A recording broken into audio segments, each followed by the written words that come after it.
सुशील, आप तो पूरी स्पीच जो है चेयरमैन साहब की बहुत क्लोजली सुनते आए हैं कई सालों से। इस बार क्या ध्यान में होगा आपका? क्या जानना चाहेंगे आप? अजय, थैंक यू शो में बुलाने के लिए। मेरे हिसाब से अगले 3-5 साल का जो भी प्लान मुकेश भाई का होगा, रिलायंस की हर डिवीजन, जो उन्होंने लास्ट ईयर बताया था, जैसे 75,000 करोड़ का इन्वेस्टमेंट न्यू एनर्जी डिवीजन में सोलर हाइड्रोजन लेके और स्टोरेज था, तो उसमें एनुअल रिपोर्ट ने ऑलरेडी इंडिकेट कर दिया है कि 5 गीगावाट अभी चालू करके बाद में 10 और 2030 तक 100 गीगावाट का जो प्लान है। लैंड एक्विजिशन हो चुकी है, इम्प्लीमेंटेशन चालू हो रहा है।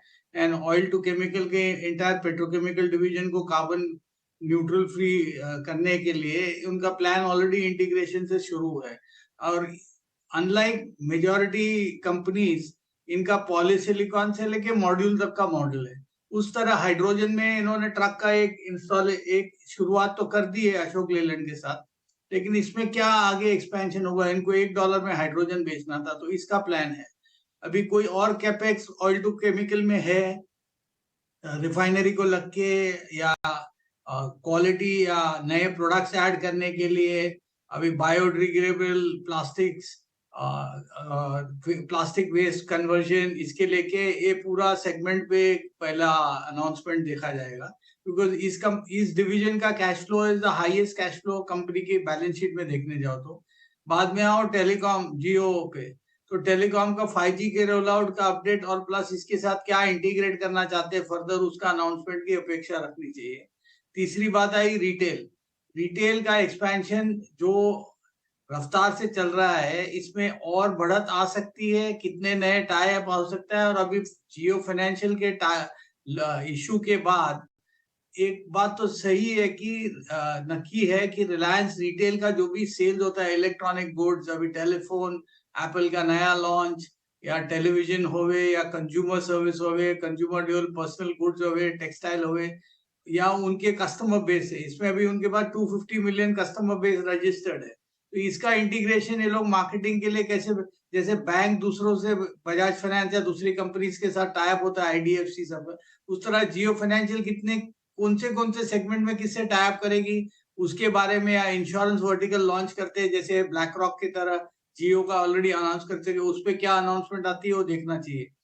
और सबकी अपेक्षा एक ही है कि जियो और रिटेल का लिस्टिंग कब होगा, ये आईपीओ आएगा या डीमर्जर होगा।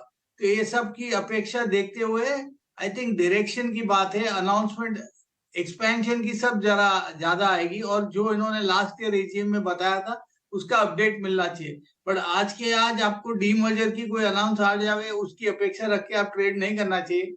बट एक बात सही है कि 2019 में उन्होंने 5 साल का रोड मैप रखा था कि ये दोनों वर्टिकल को डीलिस्टिंग, तो आज से 12 महीने से 18 महीने में कभी भी हो सकता है। उस अपेक्षा से जो भी वीकनेस मार्केट में ग्लोबल फैक्टर्स या डोमेस्टिक फैक्टर्स से आती है, वो उसको रिलायंस में ध्यान में रख के अपॉर्चुनिटी लेनी चाहिए। दोनों वर्टिकल लिस्ट तो होंगे, वो तो नक्की है। दोनों की प्राइसिंग पैटर्न, हर डिवीजन की सब एनुअल रिपोर्ट से लेके सब ब्रोकरेज हाउस के रिपोर्ट में दोनों की फाइनेंशियल्स की दे दी, और जियो फाइनेंशियल ऑलरेडी लिस्टेड है। रिटेल के आम की अभी ट्रांजैक्शन कटार की हो चुकी है $100 बिलियन के वैल्यूएशन पे। उसी तरह टेलीकॉम इज ऑल्सो डिस्कवर्ड। तो सब सम ऑफ पार्ट्स को लेके जिसका 12 से 24 महीने का थॉट प्रोसेस है उसको फायदा होगा। उस डायरेक्शन के लिए मुकेश भाई क्या बोलते हैं वो सुनना चाहिए। ठीक है। सुशील जी, आप ये बात तो कह रहे हैं कि ठीक है, डीमर्जर के थोड़े चांसेस कम है कि आज उसको लेकर अनाउंसमेंट हो, लेकिन जो डीमर्ज एंटिटी आ चुकी है जियो फाइनेंशियल सर्विसेज, इसको लेकर कुछ बोला जा सकता है? तो क्या प्राइस एक्शन होगा?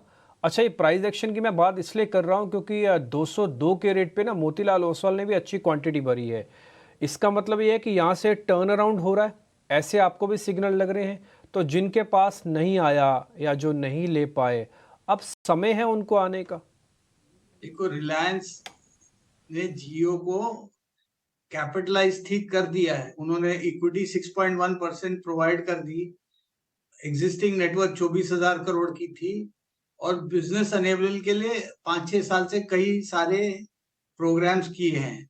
अभी इसको एक ऐसा है कि फाउंडेशन बांध दिया है, फाउंडेशन पे टॉल टावर बनाने के लिए 2 4 5 साल लगता है। क्या रिलायंस एक साल में 25-50 हजार करोड़ लेंड करेगा, 2 लाख करेगा, 1 लाख करेगा? इसका डिस्ट्रप्शन करेगा, मार्केट रेट के इंटरेस्ट क्या करेगा?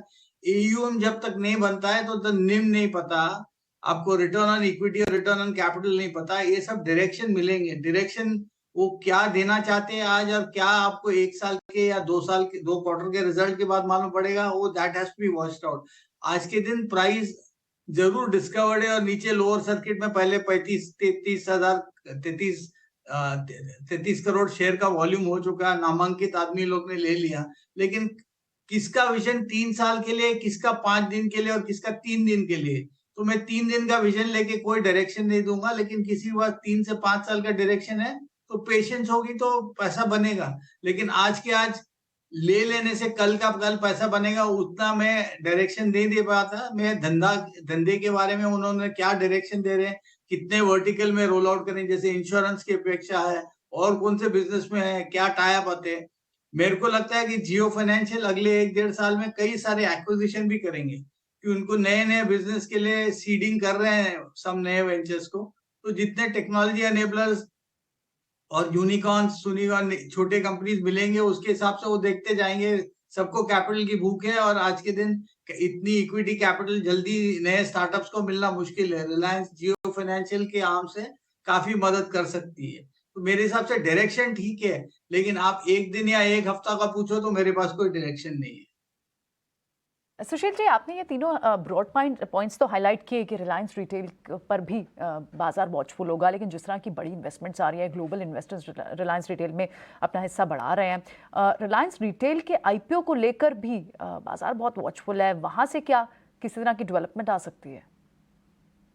मेरे हिसाब जो भी डेवलपमेंट आना है अगले 12 से 18 महीने में आएगी, वो अपेक्षा करके रखिए। आज एजीएम में ही अनाउंसमेंट करे तो कोई दूसरा इन्वेस्टर कटार की तरह आ रहा है, ऐसी मार्केट की अपेक्षा है कि 3-4 और इन्वेस्टर आ जाएंगे जो उम्मीद बढ़ाएंगे। 2020 में जैसे उन्होंने जियो और रिटेल दोनों में इन्वेस्टर लिए थे, उनकी वैल्यू ऑलरेडी 3 साल में डबल हो चुकी है।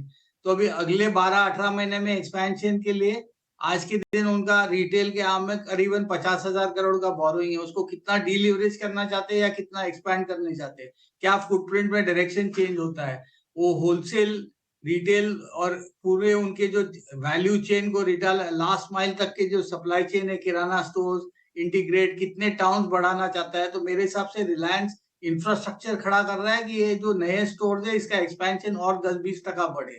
तो मेरे हिसाब से अपेक्षा ग्रोथ की है जो आपको रिलायंस के शेयर में मिल रही है, उसका डीमर्जर आज होगा या 6 महीने के बाद होगा, उससे ज्यादा फर्क नहीं पड़ना चाहिए। It's just a kicker in the sense कि ये रिटेल अलग हो गया। अभी आज आपको ऐसा लगता है कि मेरे को रिलायंस के सब धंधे पसंद नहीं है, कोई फाइनेंशियल लेना चाहेगा, कोई रिटेल, कोई टेलीकॉम, कोई ऑयल टू केमिकल, उसके लिए बात सही है। लेकिन आप एक रिलायंस लेके चारों का बेनिफिट ले सकते हो जब तक आप, एक्सेप्ट जियो अभी लिस्ट हो गया फाइनेंशियल, आप उसको मिलेगा, आपको 6 महीने में होगा, 1 साल में होगा या 1.5 साल में, वो देखना है। पर मेरे हिसाब से वैल्यू इमर्ज होगी, लेकिन मार्केट अनसर्टेन है। जैक्सन होल की फ्राइडे की मीटिंग के बाद इंटरेस्ट रेट कम होने वाले नहीं, रिसेशन ग्लोबल होता है या स्लो डाउन होता है, चाइना का इम्पैक्ट स्लो डाउन का ऑलरेडी दिख रहा है। Plus there is some noise about oil exports, oil import from Russia, ये सब ध्यान में रखते हुए इंडिया के इंटरेस्ट रेट कम नहीं होने के भी चांसेस है। Reliance is a good proxy for India consumer play, because जो भी रिलायंस बनाता है वो कंज्यूमर पे ही जा रहा है, प्लास्टिक से लेके ऑयल प्रोडक्ट से लेके फाइबर इंटरमीडिएट से लेके रिटायर हो या टेलीकॉम हो गए।